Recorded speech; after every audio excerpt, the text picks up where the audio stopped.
All right, you guys, this is still explaining volume formulas, the first lesson in Unit 5. We are on slide 13, so we're looking at volume formulas, volume of an oblique cylinder. Well, an oblique cylinder is just a cylinder that kind of has a lean to it. So I'm going to click on my GeoGebra and I'm going to guess that's, probably what it's going to look like. So there's an oblique. There's an oblique cylinder. There's a right cylinder. And now this is probably the one that you've been looking at since middle school. This one is an oblique, so that's the difference between middle school, right cylinder, and high school oblique cylinder.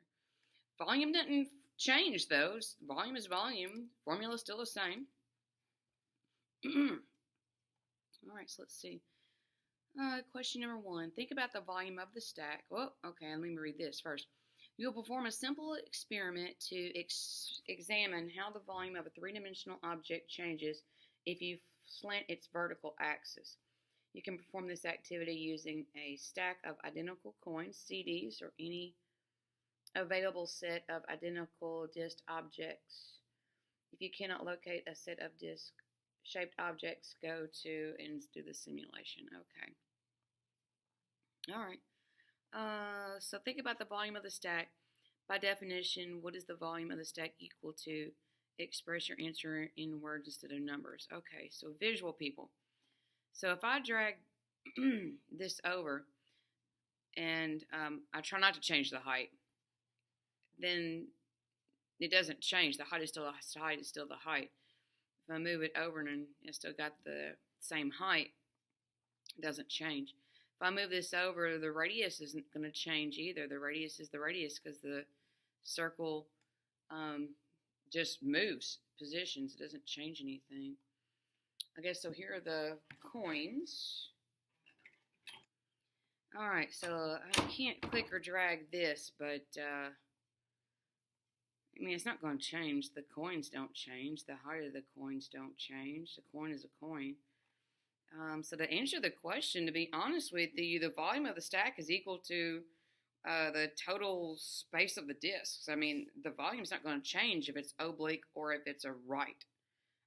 So let's see, the volume of the stack is equal to the total space of the discs, regardless if it is oblique or right. All right, we'll submit that and see what they say. So let's space off the disc. Okay, well, there you go. Question 2. Now slowly slide the disc so that the stack leans in one direction, forming an oblique stack. Be sure the stack does not fall over. Does the volume of the stack change as you slant the stack of disc? Well, the answer is no. No, it doesn't, because a coin is a coin. It doesn't make the coin smaller if it moves. It's just going to be the exact same. So, no. I didn't change the amount. Is that how you spell? No, it's not. Amount of coins. Nor did I change the size of the coins. So the volume remained the same. All right. Question 3. Nope. Self-evaluation. Oh, that was pretty easy. Submit that. All right. So 13 of 24, talking about obliques.